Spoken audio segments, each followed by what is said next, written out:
네, 시청자 여러분 안녕하세요. 주식상담 전화, 주상전화 수요일에 인사드립니다. 여러분들의 영의정 아나운서 권재은, 아나운서 김세영입니다. 네, 오늘 코스피 코스닥 지수는 전일의 하락폭을 조금은 만회하면서 마감했습니다.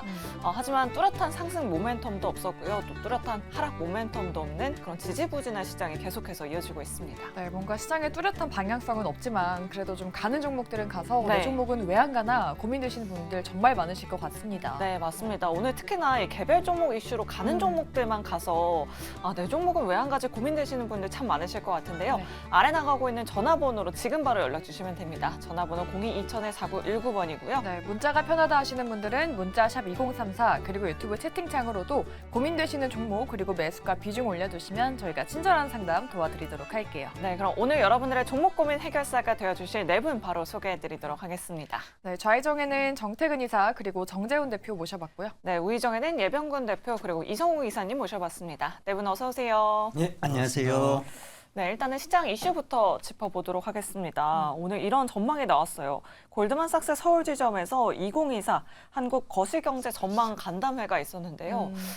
내년 코스피 지수 전망을 네. 2,800포인트로 전망을 했더라고요. 2,800이요? 그러니까요. 과연. 네, 수출이 나아지면서 네. 코스피 지수가 2,800포인트까지 오를 수 있다라고 이렇게 전망을 했는데 네. 사실 이렇게 코스피 상단, 하단을 전망하는 거는 연말에 하잖아요. 맞아요. 저희 주상전화는 조금 더 빠르게 네. 앞서서 코스피 지수 전망을 해보도록 하겠습니다. 과연 2,800포인트까지 갈 수 있을지 긍정과 부정으로 일단 전문가분들 통해서 들어보도록 할게요. 네, 내년 지수 전망 긍정이실지 부정이실지 팻말 들어주시죠. 오. 네 분 다 그럼 2,800포인트가 가능하다라는 의견이신 거겠죠? 네, 오. 그러면 정재훈 대표님 네. 통해서 한번 좀 구체적으로 들어보도록 할게요. 2,800포인트 가능할까요? 지금은 좀 멀어 보이긴 하는데. 일단 뭐 전망은 얼마든지 할 수가 있죠. 근데 이제 대형 외국계 IB, 대형 IB 중에 전 제일 신뢰를 하지 않는 게 골드만삭스입니다. 네. 유가 250불, 200불 얘기했었던 부분들이었었고요. 어찌됐든 맞아요. 터무니없는 전망으로는 참 잘하고 있는 그런 대형 IB가 아닌가라고 좀 보여지는데요. 우선 가능성은 없지는 않아 보입니다. 우선 내년도의 이익 전망치가 좀 상향 조정되고 있고 그 중심에는 반도체가 좀 있습니다. 삼성전자와 SK 하이닉스의 이익 전망치가 급격하게 좀 증가를 해주고 있다는 것은 반도체 업황이 개선이 되고 있고 회복이 좀 되어 간다라고 좀 볼 수가 있는 그런 사항들이고요. 그렇게 된다면 지수 상단은 좀 더 높아질 수 있지 않을까라고 좀 보여지고요. 그리고 대체적으로 이제 수출이라든가 이런 부분들도 점차적으로 좀 늘어나고 있는 그런 모습들이 좀 보여지는 그런 상황으로만 놓고 봤을 때는 좀 충분히 가능하지 않을까라고 좀 보여지고요. 지금 현재 종가 기준으로 보더라도 코스피의 PBR 지표를 보게 되면 0.91배 정도 수준밖에 되지는 않습니다. 그러면 한 배 정도만 간다라고 가정을 하게 된다면 2,600대 후반에서 2,700 정도 대까지도 볼 수가 있는 그런 상황들이거든요. 그렇기 때문에 충분히 가능성은 있다라고 좀 보고 있습니다. 다만 내년 한 해를 놓고 봤을 때 상반기에 찍을 거냐 하반기에 찍을 거냐 이 부분들을 보면 전 개인적으로는 상반기보다는 하반기 때 찍지 않을까라고 좀 생각을 하고 있고요. 그 이유 중에 하나는 내년도에 패드워치를 좀 보게 된 내년도 금리 인하를 4회 이상 예상을 하고 있는 그런 사항들인데 그렇게까지 급격하게 금리 인하를 해야 될 만큼 경기가 안 좋아질까라는 것도 한번 생각을 해봐야 될 것 같아요. 일단 뭐 경기가 좋아지는 상태에서 침체로 가지 않는 상태에서 물가가 잡히고 금리 인하를 하는 그런 부분들이 나온다면 참 좋은 그런 사항들인데 만약에 지표가 좀 안 좋기 시작하면서 금리 인하에 대한 부분들이 좀 더 빨라진다라면 오히려 그 부분들에 있어서는 충격을 좀 받지 않을까라고 좀 개인적으로 생각을 하고 있어요. 그렇기 때문에 연말 연초 시장에 랠리가 나왔을 때는 일부 현금을 좀 만드는 전략을 저는 여전히 유지를 하고 있고요. 그리고 난 이후에 상반기 때 조정을 좀 깊숙이 받는다라면 그때 다시 매수에 좀 기회가 되지 않을까. 결국 2,800포인트는 가능하지만 상반기 때보다는 하반기 때에 가능하지 않을까 이렇게 좀 예상을 하고 있습니다. 네, 정재훈 대표님 2,800포인트 가능하지만 내년 증시 전망 상저하고로 이렇게 전망을 해주셨습니다. 네, 그럼 저희 두 번째 이슈도 한번 넘어가 보도록 할게요. 비트코인의 가격이 6천만 원을 돌파했다고 합니다. 네. 근데 여기서 멈추지 않고 상승세가 내년까지 이어진다. 뭐 10만 달러 돌파할 것이다라는 전망이 나오고 있던데 뭐 주식시장에서는 우리기술투자 그리고 뭐 하나투자증권 이런 관련한 종목들이 또 급등을 했습니다. 네. 근데 어떤 분들은 뭐 차라리 비트코인을 사라라고 네. 하시는 분들도 있는데 그러면 비트코인 가격이 내년에도 우상향을 이어갈지 네 분께 한번 여쭤볼게요. 팻말로 한번 저희가 여쭤보도록 할게요. 비트코인 가격 과연 내년에 10만 달러 돌파할 수 있을지 네 분 통해서 들어보도록 할게요. 얼마야? 팻말 바로 들어주시죠. 10만 달러. 네. 긍정을 남겨주신 분도 계시네요. 그러니까요. 우리 이성웅 기사님. 그러면은 예병문 대표님께 먼저 네. 여쭤볼게요. 뭐 중립 의견을 남겨주셨는데 비트코인 가격이 10만 달러까지는 아니더라도 뭔가 이 관련주들 우상향 이어갈 수 있을까요? 일단 이 비트코인에 대해서는 제가 굉장히 역사가 좀 깁니다. 2015년도, 16년도에 제가 비트코인이 150만 원, 250만 원 할 그 무렵쯤에 제가 굉장히 강조를 많이 했었어요, 사실은. 뭐 거의 3천만 원 간다는 얘기를 많이 했었는데 그때 이제 타 방송사에서 그런 얘기를 많이 했었죠. 지금도 굉장히 긍정적으로는 사실은 보고 있습니다. 왜냐하면 이 비트코인은 우리가 이제 실명화된 게 아니에요. 그러니까 이름이 드러나오는 게. 그러니까 예병군의 비트코인, 뭐 예병군의 통장 이런 게 아니죠. 그 암호화된 지갑에 들어가 있는 거죠. 그러다 보니 이게 이제 여러 가지 뭐 탈세 수단이기도 하고 뭐 지금 그 범죄 은닉금으로도 많이 쓰이고 하죠. 그때도 그 얘기를 했었어요. 그러니까 결국은 돈을 감추고 싶은 사람들 입장에서는 이 비트코인으로 아마 투자와 그다음에 어떤 통용 가치로 보기보다는 투자의 개념으로 잡아갈 것이다. 결국은 지금은 어떤 희소성의 가치로 갈 거예요. 근데 이게 여기서 문제가 터진 게 뭐였느냐 하면 이런 이제 비트코인이나 이더리움이나 니플 같은 이런 코인들이 아니고 알트코인이라고 해서 흔히들 우리가 대체 코인이라고 부르는 거죠. 이런 것들에서 문제가 터진 거예요. 그러면서 전체적으로 다시 비트코인이나 이런 게 가격이 하락을 했죠. 그런데 지금 보면 모든 것은 암호화폐화 되어 가고 있는 것 같아요. 그러니까 뭐 지금 우리가 흔히 STO 그 증권형 토큰 이 얘기도 지금 나오잖아요. 그죠? STO 때문에도 지금 비트코인하고 그럼 비트코인과 토큰의 어떤 차이점이 뭐냐? 이런 거에 대해서도 지금 굉장히 얘기들이 많이 나오고 있습니다. 거의 흡사합니다, 사실은. 그러니까 이런 부분들이 결국은 투자의 또 다른 장을 여는 거죠. 그래서 이런 부분들을 참고해 봤을 때는 결국은 비트코인은 긍정적인 측면은 굉장히 강해요.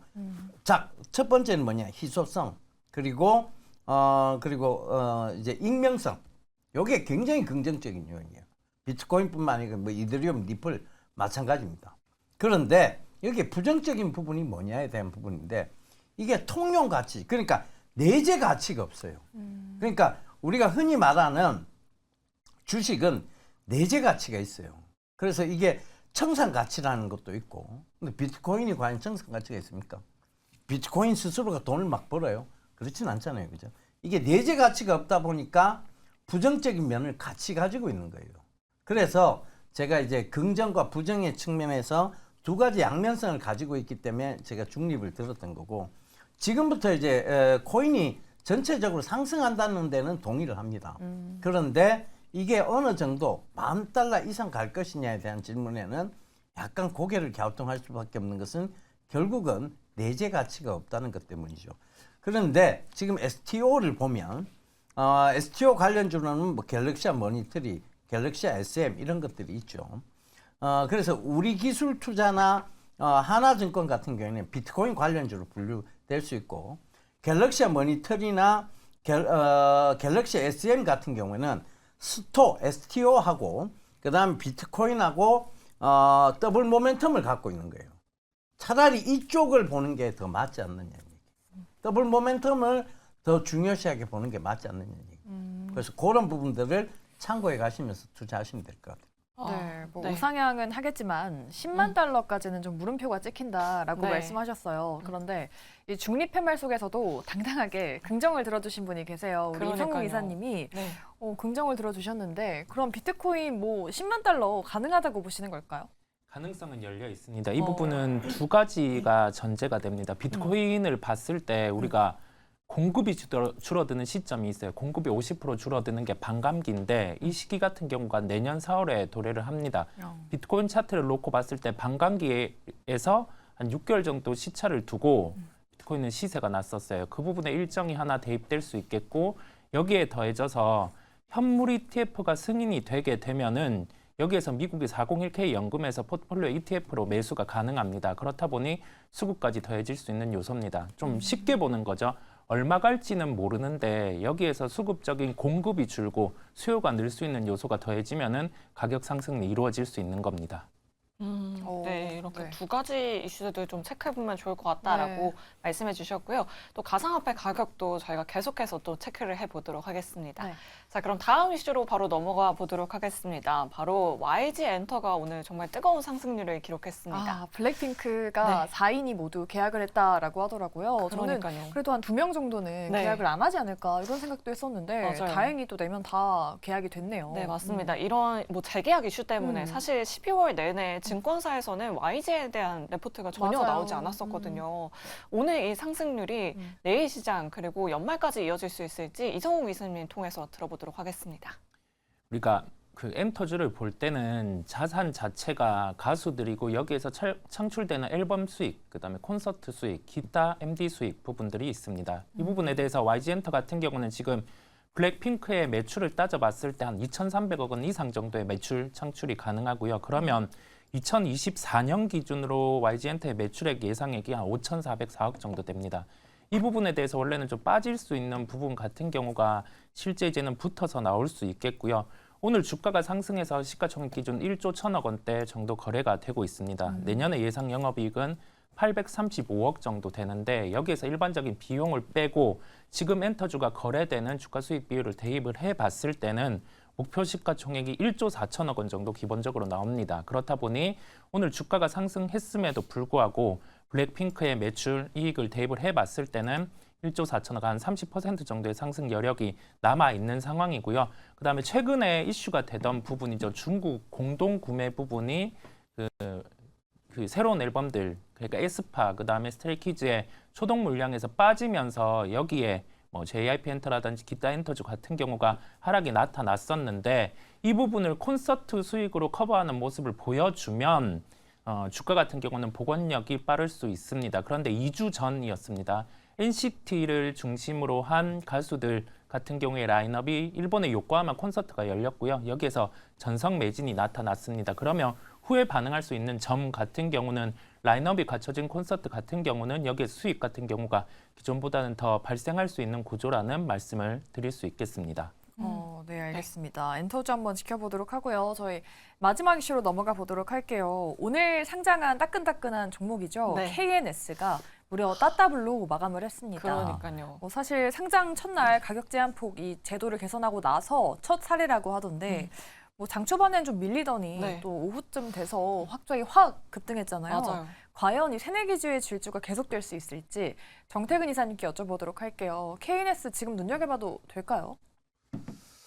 아, 글쎄요. 음. 제일 자신 없는 이제 질문이 저한테 네. 와가지고요. 아, 네. 근데 최근에 보시면 아시겠지만 이제 신규 상장주가 제한 등록폭이 없어졌거든요. 400%가 확장이 되는데 아마 상장 당일 같은 경우는 그런 효과를 충분히 좀 보는 것 같아요. 그리고 저도 이 주식을 업으로 한 게 15년 넘었는데 신규 상장주는 볼 때마다 어려운 것 같아요. 이게 뚜렷하게 뭐 제 개인적인 생각이지만은 이렇게 올라간 이유가 이렇게 명확하지가 않아요. 오늘 뭐 시장이 안 좋아서 뭐 대안주로 또 올랐다라고 하기에는 오늘 전반적으로 테마도 괜찮았거든요. 네. 그리고 2차 전지 쪽을 보게 되면은 2차 전지가 좋았느냐? 또 그건 또 아니거든요. 그러니까 너무 어려워요. 어려워가지고 솔직히 그래서 말씀드리면은 신규 상장주는 솔직히 어차피 수급에 의한 어떤 로또식으로 맞추는 거 외에는 방법이 좀 없다라고 봅니다. 개인적으로 에코프로 머티리얼즈 상장할 때도 저는 예측이 다 틀려버렸거든요. 계속 못 간다 그랬는데 계속 가더라고요. 그래서 뭐 제가 우스갯소리 들려고 그런 건 아니고 그만큼 이제 신규 상장의 방향성을 맞추기가 쉽지 않다라는 것들을 반증을 하는 것들이고 그때 시장 상황에 따라서 변수들이 좀 작용이 되는 것 같습니다. 그래서 그만큼 너무 어렵다라고 말씀드리고 싶고 그러다 보니까 제가 KNS에 대한 대답을 좀 드려야 되는데 네. 거기에 대한 어떤 시원한 대답을 못 드려서 죄송하고 어쨌든 이런 흐름이라면은 이게 또 예측한 게 좀 맞을지 모르겠지만은 일단 에코프로 아마 KS 같은 경우도 최근 에코프로 머티리얼즈 이런 효과가 좀 있다라고 좀 보거든요. 에코프로 머티리얼즈도 이제 상장하고 난 다음에 쭉 상승이 났는데 아마 KNS도 그런 기대치를 뭐 이틀에서 3일 정도는 좀 이어가지 않을까 정도만 말씀을 좀 드릴 수 있을 것 같아요. 그리고 이제 이미 이제 이성 이사님하고 이제 이병규 대표님하고 이렇게 대답을 다 해주셨는데 저는 개인적으로 비트코인 같은 경우는 갈 거라고 봅니다. 갈 거라고 보는데 숫자를 딱 콕 집어서 말씀드리기가 좀 그게 좀 힘든 것 같아요. 지금 5,500만 원 정도, 원화로 5,500만 원 정도 맞나요? 한 그 정도 되는 가격 수준인데 4,500 정도면 충분히 갈 수 있을 거라고 보거든요. 근데 보는데 항상 시장에 변수가 있기 때문에 지금 상황에서는 갈 가능성이 높다라고 좀 보는 게 맞는 것 같고 그리고 관련주 볼 바에는 제가 직투하는 게 낫다라고 좀 말씀드렸었는데 그것뿐만 아니라 오늘 좀 그 비트코인 관련주에서 좀 보시면 좋겠다고 생각이 드는 것들이 네. 게임즈 보셨으면 좋겠어요. 오늘 이제 디지털 컨텐츠 섹터 보게 되면은 오늘 컴투스 홀딩스, 네오이즈 홀딩스, 위메이드 이런 그 액토소프트 이런 종목들을 다날 이런 종목들을 보게 되면 공통점이 뭐냐면은 가상화폐 사업을 하고 있거나 했었던 이력이 있습니다. 그리고 아시겠지만 컴투스도 그렇고 네오이즈도 그렇고 위메이드 같은 경우 자체 코인이 있잖아요. 그렇기 때문에 아마 그런 연관성들 때문에 제가 봐도 오늘 상당히 좀 강하게 반응이 나왔다고 보거든요. 그러다 보니까 어쨌든 이제 STO 얘기가 나왔고 가상화폐 얘기가 나왔고 이어서 앞으로도 NFT 얘기가 나오지 않을까 싶어요. 최근에 쓰나미 흐름을 보게 된다라면은 그러다 보니까 오늘 뭐 컴퓨터 소닉스 이런 부분들 놓친 부분들이 있겠지만은 그럼에도 불구하고 다날이라는 종목을 한번 예를 들어 보게 되면은 추세 보게 되면은 화면에 나가고 있지만은 그동안 너무 많이 빠졌거든요. 많이 빠졌다가 이제 바닥에서 들썩이고 있어요. 들썩이고 있는 상황이고 그리고 방금 말씀드린 뭐 컴투스 홀딩스 같은 것도 마찬가지입니다. 오늘 하루만 놓고 흐름을 보실 필요 없을 것 같아요. 컴투스 홀딩스 같은 경우 보시면 장기간 주가가 안 좋았었거든요.